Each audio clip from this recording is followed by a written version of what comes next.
Bien.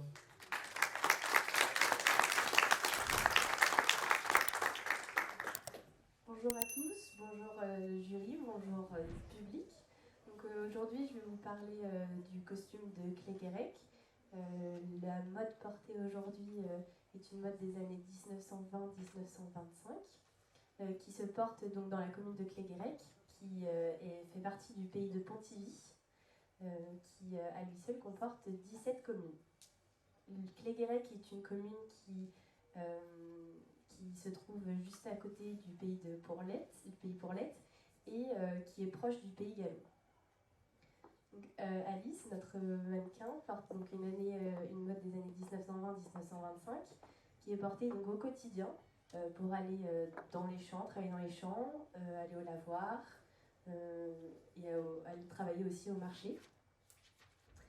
Donc, elle porte une robe en une seule pièce. Sur ses manches, on peut y trouver une bande de velours. Et dans son dos, on retrouve aussi 3 bandes de velours qui permettent de structurer la silhouette et qui sont typiques du pays de Pontivy. La jupe de sa robe est, elle, en coton.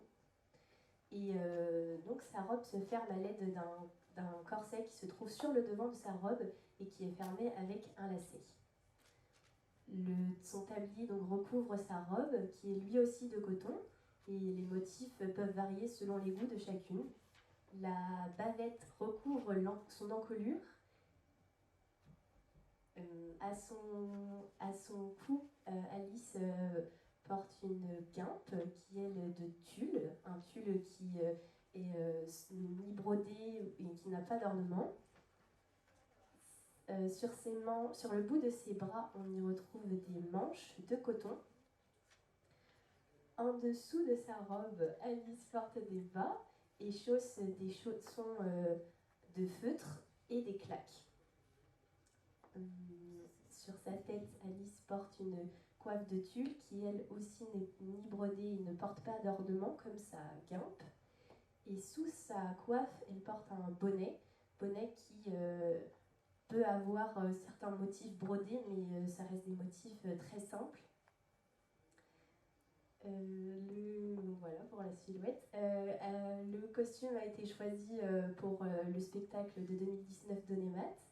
Il a été choisi parce qu'il permet d'avoir des mouvements plus amples que si on avait choisi un costume de cérémonie.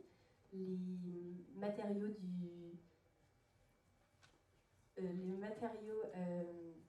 d'un costume de cérémonie sont aussi plus nobles et donc plus fragiles, ce qui nous aurait aussi posé quelques empêchements, ou du moins on aurait fait plus d'attention et moins de liberté dans le choix scénaristique des mouvements. Voilà pour nous. Alors nous allons maintenant répondre à la question qui nous a été posée sur les similitudes et les différences du tablier dans le pays vantais. Pour commencer, la première chose qu'on peut dire sur le tablier, c'est que dans le pays vantais, c'est qu'il est large et englobant autour de la taille, et que tous les tabliers ont une bavette, donc qui est la partie haute du tablier. À la seule exception du nord du pays Coche-Tarouette, qui porte le costume du pays Fanche, donc qui n'a pas de bavette. Pour commencer sur les différences entre les tabliers des différents pays dans le pays vantais, on peut commencer par le pays Pourlette, qui a une bavette de petite taille. Et de même, la confection est différente, puisque donc il y a d'abord un jeu de fil de fronce qui est fait sur le bas du tablier, pour froncer le bas du tablier, puis la bavette qui est accrochée au bas du tablier, et enfin une ceinture qui vient recouvrir le tout.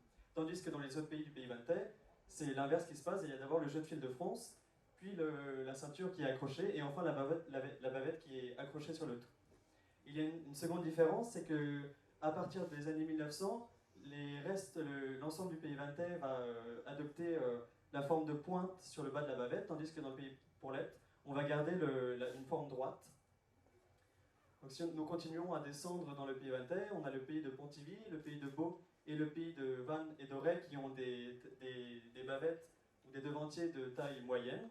Et on retrouve une seconde mode dans le pays de Vannes et d'Auray qui est une mode avec des petits devantiers portés donc avec un châle. Donc le châle vient par-dessus les épaules et le devantier vient s'accrocher par-dessus le châle. Cette mode avec le châle, nous le retrouvons plus à l'est dans le pays de Vantegallo, ainsi que dans le pays de Redon. Donc c'est l'influence vantaise dans le pays de Redon. Et on retrouve aussi des influences nantaises avec des tabliers qui ont un devantier de grande taille qui vient jusqu'aux épaules. Et voilà. On retrouve aussi des tabliers, des devantiers de grande taille à l'autre extrémité du pays vantais, à l'extrémité ouest dans le pays de l'Orient, avec des tabliers qui viennent également jusqu'aux épaules. Pour finir, on peut parler d'une particularité du pays vantais qui est la broderie Richelieu, qui s'est développée dans l'ensemble des terroirs de Bretagne, mais plus spécifiquement dans les pays de Pontivy, les pays de Pau et les pays d'Auray. Merci bien.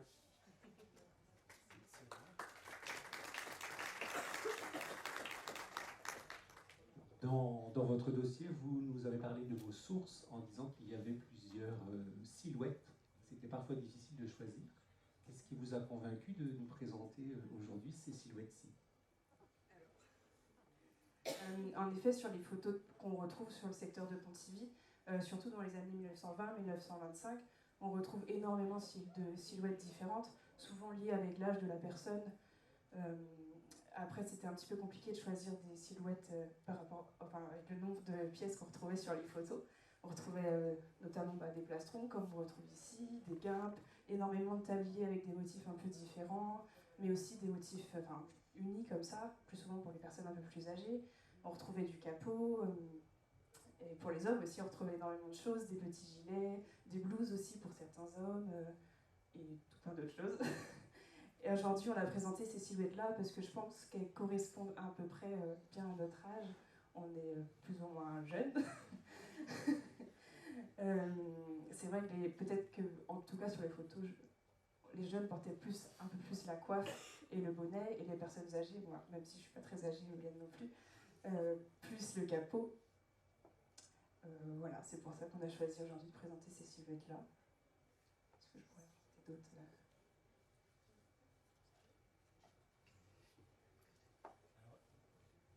Et juste pour le plaisir de savoir, vous avez des chaussons de factures différentes et de couleurs différentes. C'est pourquoi ? On imagine, en tout cas, on n'a pas de preuves parce que sur les photos, malheureusement, on ne voit pas les couleurs. Mais on imagine que comme les tabliers ou comme les manchettes étaient de différentes couleurs, on imagine que les chaussons étaient de différentes couleurs. Après, j'imagine qu'il n'y avait pas des couleurs très pétantes. Mais voilà pourquoi on a choisi aujourd'hui du noir, du bleu marine, du gris. Voilà, en général, sur ces couleurs-là, sur les bas.